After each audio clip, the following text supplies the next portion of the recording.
Iminungkahi ng palasyo ang pagdulog sa Kongreso para magkaroon ng karagdagang batas laban sa cyberbullying.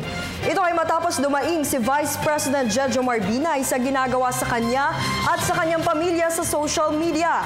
Ayon kay Presidential Communications Secretary Sonny Coloma, realidad ang cyberbullying dahil sa teknolohiya ngayon.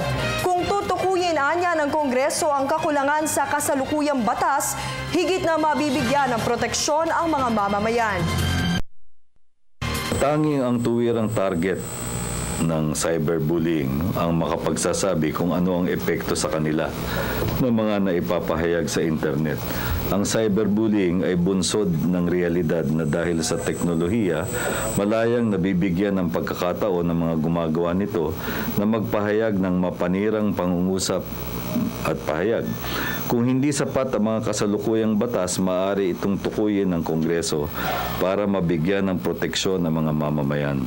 Dahil dito, mahalagang maging mapanuri ang mga gumagamit ng internet upang huwag malinlang ng mga hindi makatotohanang pahayag.